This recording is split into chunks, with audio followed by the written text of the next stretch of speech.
Good evening, this is the Oscar expert here with Brother Bro. It's time to review Let Them All Talk, the second movie this weekend that stars Meryl Streep. It also stars Diane Wiest, Candice Bergen, Lucas Hedges, and Gemma Chan. The film's about Meryl Streep, who is a famous author who invites her niece and her two old close friends that she hasn't seen in 30 years to go on a cruise ship with her across the Atlantic. She attempts to overcome her writer's block. This film is directed by Steven Soderbergh, and in some ways it's a little bit of an experiment because they filmed this on an actual 2-week cruise that went across the ocean, and it is mostly improvised. There was a script, they knew which points they needed to hit by the end of the scenes, but they mostly left it up for the actors to get there. Some people will probably not feel like this movie is doing enough for them because it's really just a series of conversations that happen with characters, getting to know them, getting to know their motivations. I find it interesting. That is good cinema to me in a way. It's interested in how people are interacting in scenes. It kind of has these minimal elements of story, but at the same time, it feels very free-flowing and conversational. So it may or may not be your cup of tea. If you have kind of an ear and you like dialogue, you kind of like watching performances, then you'll probably like the movie or find it enjoyable, as I did. I think that the conversations were captivating, and sometimes the actors bring in interesting ways to make them appeal on a little bit of a deeper level. Many people will find that this movie is just a lot of little pieces, and it's hard to make a thing out of them. For me, and I think for others who really got something out of the movie, it actually does come together, even you could say at the last minute, to form something that I think works as a whole and has a coherent thematic through line. It sort of reminded me of End of the Tour, or a little bit like Linklater's movies, where the conversations can be interesting on their own. Some may or may not relate to others, but there's ultimately a through line there. And I think you disagree with that. You don't see where it comes together, although I tried to explain it to you earlier, why I think it comes together. Yeah, I can see how you're saying that, but I was trying to describe it if you're in a sandbox, the whole movie is sand. I feel for me, you can make little mounds here and there, but at the end, trying to wrap my head around some of the scenes, I did go back and try to piece together some stuff, because the movie does feel oh, it's going for this thing. This is clearly a theme. But in taking those elements, trying to collect them, make a hill out of sand in your little sandbox, I felt I could only stack the sand so high. And so instead we have a bunch of more little peaks. I couldn't make them quite as high as I would have hoped. Could the mound just be the sandbox? No, this is where I don't think the mound can be the sandbox. I'm okay with the mound not using every grain of sand to create the mound. Yeah, because I think absolutely. that's just part of the movie. In a way. Yeah. I think that in some ways the movie is a little bit of an experiment. And I would have been fine to give it to you and see what you can make of it. But the movie is acting as this sort of ode to conversation and to connections that you make in life. There are a few hints at something more profound, universe shit, consciousness, connecting things.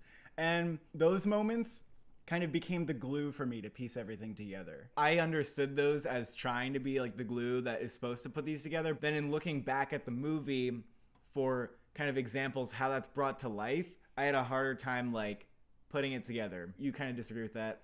Yeah, That's I feel fine. I put it together decently. Yeah. And I think this will be a conversation most people have. I want to articulate this. So the central conflict in the movie seems to be between the author and the character she has essentially betrayed. That conflict, as far as the broader themes go, we're talking about communication, and essentially. I don't know how that plays out to enrich that theme very much. So I understand the premise of the movie being a way to make kind of an ode, like you said, to how we communicate, that kind of thing. That story, the way that it plays out, the arc that it has, doesn't feel like it's doing something in service of that to me. Well, I think it's the other side of that, where that interaction did affect these people, but it did so in a negative way. The movie's premise on how conversations affect people is still there, but it's showing that there's this sort of negative impact that can also occur there, which I think was an interesting other angle to have on the story. Yeah, the antithesis of communication is shutting that stuff down. On that note, Candice Bergen's character, who plays a very central role in that conflict, she was amazing in this movie. I would like to see her nominated for a supporting actress Oscar. I don't really think it will happen because I don't feel like enough people will even watch this movie or care about it. Watching like what she becomes Exactly, yeah. is like, oh shit. It was surprising ultimately what this character is. Diane Wiest is great. She has some of the best lines in the movie. She gives this amazing metaphor reference.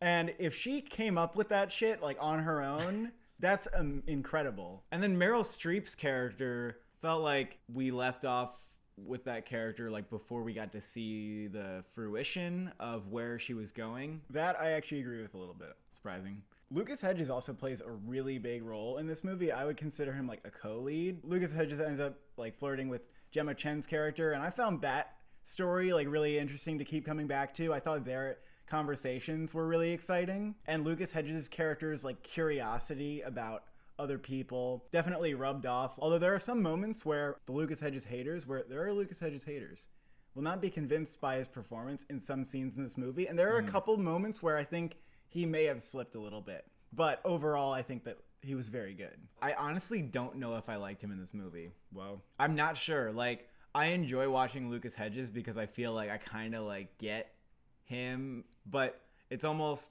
too much of like somebody that I could see being in like the real world, but in the movie feels a little bit like out of place, or that he wasn't really in his character. I couldn't tell. And also he did have some scenes that he was actually misfiring on, I thought. There's one that was pretty obvious. I think everybody will kind of think that he's not doing a good job in this one scene. Also, sometimes he's doing distracting things. Like, he kept, like, doing, like, stuff with his stomach, and it was distracting. I don't remember that. I noticed it several times. And Maybe I was he like, just the man it's has an like, itchy stomach. Is this part of the character?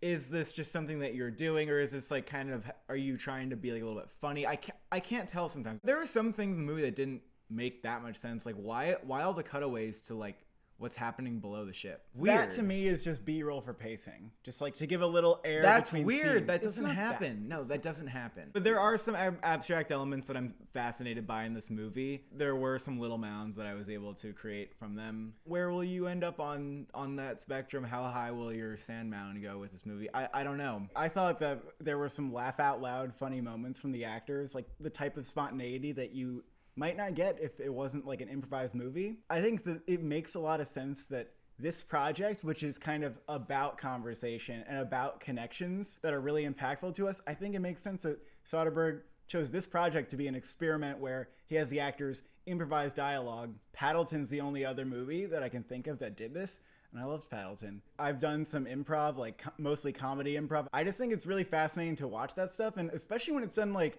dramatically. That's insanely difficult to keep things that grounded. But I was basically just really captivated by the conversations and the performances.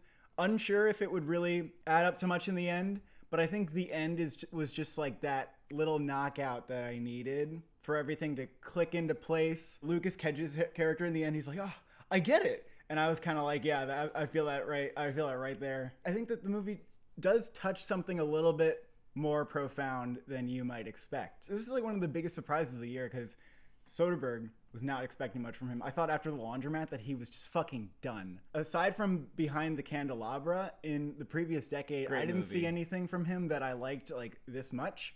But here we are. Let them all talk. I will give it a 9 out of 10. I'd give it a 7 out of 10. Thank you for watching. Thank you for subscribing.